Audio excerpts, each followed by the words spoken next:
Well, good evening to all my viewers. So today once again we are present in front of all of you with a new session. So today what is the new session we are going to start? I think it is better for us to talk about the importance of grammar in spoken English. But there are many people, those who have the idea, they feel that in case of writing English, grammar required, but in case of speaking, grammar is not at all important. That is the main problem. And that's why I thought that it would be better for us to discuss this particular topic of very high importance, very paramount importance. Because many of the common people have the idea that for spoken English, grammar is not that important. If you want to write English, if you want to learn English on the whole, it's very important for you to learn grammar. But when it comes to speaking, most of the common people feel, and not only feel, they believe very firmly that it is not very important for you to know the ABCD of the English grammar. Do you also think the same? Okay, let us talk the matter out, okay? So that it becomes clear to you what the conclusion is. What do you think, Mushin? I also feel so, just because there is a basic difference between speaking and writing. If a person is writing a sentence, I will want to speak English, and the same sentence if a person speaks, so there is a basic difference between writing and speaking. So in between there is nothing different, the matter is same. So in this case I personally feel that the grammar is equally important in case of both, either we are writing nor we are speaking. Well, if you ask me, as a teacher of spoken English, I have got the experience of 30 years. I'm not vaunting, of course, I'm not bragging of it, but I've gathered some experience, and I've seen that so far as the working knowledge of English is concerned, spoken English is concerned, it is not very important for you to know the nitty-gritty of grammar. Because by working knowledge, I mean the knowledge that is enough for you to make people understand what you say or what you mean. Say you want to drink water, you may say, may I have a glass of water, or I would like to drink some water, or you may say, I drink water, or I drinking water. Just a little bit of gesture is necessary then. Yes, without gesture, English you cannot speak. Not only English, no language you can speak without any gesture. Whatever be the language, if you speak your mother tongue, then also you know very well that certain gestures you have to depend upon. When we talk about something in any language for that matter, we generally try to gesticulate according to the demand of the situation. Therefore, if you gesticulate, if you gesture, then it is not very important for you to be grammatically accurate. But if there is a question of obtaining a score in an examination, it is very important for you to learn grammar, or else you are going to get a very poor grade. But how it's possible for a rookie to understand? As we are all are almost to gather the experience while we talk to a person in English, while we write a sentence, it is very easy for us to fathom the fact. But how it's possible for a rookie to understand whether it is necessary, whether it is not necessary? Well, I think our society is to a certain extent responsible for this, because most people of our society, educated people of our society generally lay undue emphasis on grammar. And as a result, the students, when they are beginning to learn a certain language, feel that they need to learn grammar first. And if you pay more attention to grammar than it is necessary, I think that you are simply going to make a mess of it. You are not able to learn ultimately. Therefore, first see, when you start speaking a language, whether the person you are talking to can understand what you are saying or not. If you see that yes, your thought is expressed properly in a certain language, irrespective of its grammatical construction, then I think that you should go ahead without grammar at the initial stage. repeatedly I'm telling my dear friends at the initial stage, but afterwards, the deeper you go into a certain language, you understand the importance of the grammar. But at the initial stage, if you try to lay emphasis on the grammatical nitty-gritty, then it will be difficult for you to learn the language. I also feel so at the way you have explained, but most of the cases it is not possible for a person initially who is starting. So in that case, how it's possible to set the mind just because we do not get exactly the way we are looking for the people? Because the comfort zone people matters a lot. Just because at the very beginning, a person who starts speaking English, at the very beginning he gets or he come across with the people those who are much discouraging than the encouraging people. So in that case, can it possible to set the mind to continue this foreign language? Well, to answer this question, I think it is necessary for me to establish an analogy.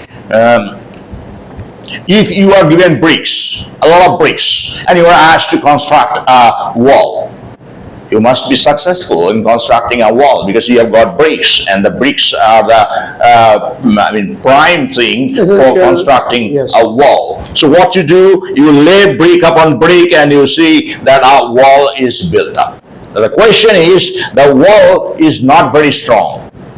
Why? Because the bricks are laid one upon another and the wall is standing, but it is very unsteady. If you push it with a single finger, it crumbles down. Now what you need to make it very strong, to make it very firm, the wall very firm, you need cement. That is mortar. Without the mortar, if you have a wall constructed, the wall will stand erect. And at a distance, from a distance, if you look at that wall, you will feel that there is a wall standing. But when you come closer to it, you understand that it is not very steady. Moreover, if you touch it even very gently, very lightly, you see that the wall is about to crumble down. And then you understand that this wall is looking like a wall, but in fact, it is not a solid wall. Now, what is necessary then to make this wall very strong? Cement, sand, that is mortar.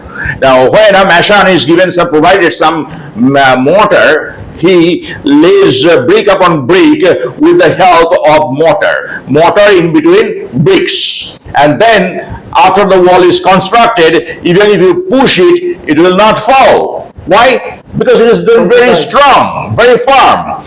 So grammar plays the role of the mortar.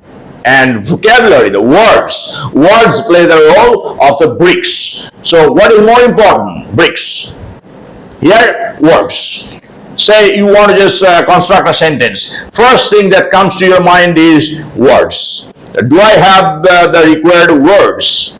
The words that are necessary. If you see that yes, you have the words necessary for constructing a sentence, you go ahead and construct the sentence. But now, when a very learned man, very educated man happens to see that sentence, he may locate certain grammatical errors in that sentence. But in fact, the grammatical error will not bring about much change in the meaning of the sentence. There may be some grammatical lapse, but in certain cases, because of some prepositional mistake or because of the use of some articles, sometimes the meaning gets a little distorted. So you have to take that risk, of course. Say when we say that man is mortal, that means man and woman both are mortal. It doesn't mean that only men are mortal and women are not mortal. But if you say a man is mortal, then what does it mean? If you just add one extra a man is mortal. Specifying a single person. That means a man. Only man, not a male guy. So whenever you say that a man is mortal, that means a woman is not mortal. Yes. That's why it is very important for you to learn a little bit of grammar so that you don't make that mistake. So in this case, that which standard grammar will be appropriate for the newcomers or the rookies? those who are initially starting. A few chapters of the English grammar are very important indeed at the initial stage, even like tense sequence. Say, I'm trying to talk about some incident that took place a year ago, even a day ago. If I use the future tense, people who listen to me will fail to understand what I mean. Therefore, if a beginner asks me what specially he should learn at the initial stage, I shall say that you learn a few chapters of the English grammar. First one is tense sequence, second one is articles, and the third one a beat up preposition, appropriate preposition. Now there are some there you may go in depth, but it is not very important for you at the initial stage. Afterwards, if you really fall in love with English, learn grammar as far as you can. But now when you are beginning to speak, I will not frighten you, or I will not overburden you with a load of grammar. That is what I say. Interest matters a lot first. That's obviously. First, if the student feels interested in a certain language, then you see the teacher's job is almost half done. Why? Because the student himself will then try his best or her best to learn this language. Then the teacher will not have to do much. But if the teacher fails to create that interest of the student in a certain subject, then however hard the teacher tries, the student will never learn that subject or language. That's right. So we have shared our experience. Let's see what our educated viewers are thinking of it. So very soon maybe we will get the comments from individual viewers. Right. So my dear friends, what is your conclusion now? Yeah. Yes. If you are a beginner, don't worry much about grammar. Grammar will be taken care of afterwards. But first, begin the task of learning English by collecting words from different sources. Try to strengthen your vocabulary. When you have a very strong vocabulary, none can prevent you from speaking. Okay? Have faith in what I'm saying today, my friend. Begin today. After a certain length of time, when you are successful in speaking English, then share your opinion with me. Thank you very much. See you again in the next session. Bye-bye. Bye-bye.